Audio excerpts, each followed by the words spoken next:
পাকিস্তানি দম্পতিসহ নিহত ৮ বিক্ষোভকারীদের মৃত্যুদণ্ড দেবার হুঁশিয়ারি ইরানের। পাকিস্তান নববিবাহিত দম্পতিসহ নিহত ৮ পাকিস্তানের রাজধানী ইসলামাবাদে দুর্ঘটনাজনিত এক বিস্ফোরণে নববিবাহিত দম্পতিসহ অন্তত ৮ জন নিহত হয়েছেন। এ ঘটনায় অন্তত ১১ জন আহত হয়েছে বলে জানিয়েছে বার্তা সংস্থা এপি। শহরের একটি বিয়ে বাড়িতে অনুষ্ঠান চলাকালীন অতিথিরা উপস্থিত থাকার সময় এই বিস্ফোরণ হয়েছে বলে জানিয়েছে স্থানীয় কর্তৃপক্ষ। স্থানীয় পুলিশের অতিরিক্ত deputy commissioner general Sahibzada Yusuf এ তথ্য নিশ্চিত করেছেন। এ ঘটনায় বর ও কনে, তাদের মা, চাচা, খালা, এক চাচাতো ভাইসহ ২ প্রতিবেশী নিহত হয়েছেন। উদ্ধারকর্মীরা জানান, ধ্বংসস্তূপের নিচে থেকে ১৯ জনকে উদ্ধার করা হয়েছে। তাদের মধ্যে ৮ জন মারা গেছেন, ২ শিশুসহ আহত হয়েছে ১১ জন। বিস্ফোরণে ছাদ ধসে পড়ায় অধিকাংশ ব্যক্তি গুরুতর আঘাত পেয়েছে। আহতদের হাসপাতালে ভর্তি করা হয়েছে। পুলিশ কর্মকর্তা আরও বলেন, উদ্ধার অভিযান শেষ হয়েছে, ধ্বংসস্তূপের নিচে আর কেউ আটকে নেই।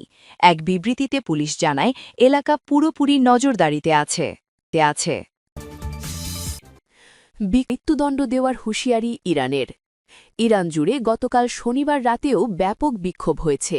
কোথাও কোথাও বিক্ষোভকারীদের সঙ্গে আইনশৃঙ্খলা রক্ষাকারী বাহিনীর সংঘর্ষও হয়েছে।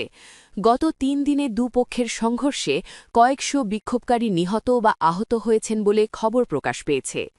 এদিকে গতকাল বিক্ষোভকারীদের হুঁশিয়ার করে ইরানের অ্যাটর্নি জেনারেল মোহাম্মদ মোবাহিদি আজাদ বলেছেন, যারা বিক্ষোভ করছেন তাদের আল্লাহর শত্রু হিসেবে বিবেচনা করা হবে। ইরানে এ অপরাধে দোষী সাব্যস্ত হলে আইনত মৃত্যুদণ্ডের বিধান রয়েছে।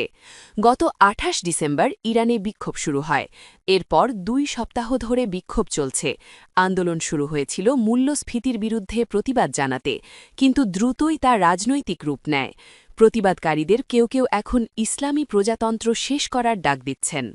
তেহরানের চিকিৎসকদের বরাত দিয়ে শনিবার মিডল ইস্ট আইয়ের খবরে বলা হয়েছে, রাজধানীর মাত্র ৬টি হাসপাতালে অন্তত ২১৭ বিক্ষোভকারীর মৃত্যু রেকর্ড করা হয়েছে।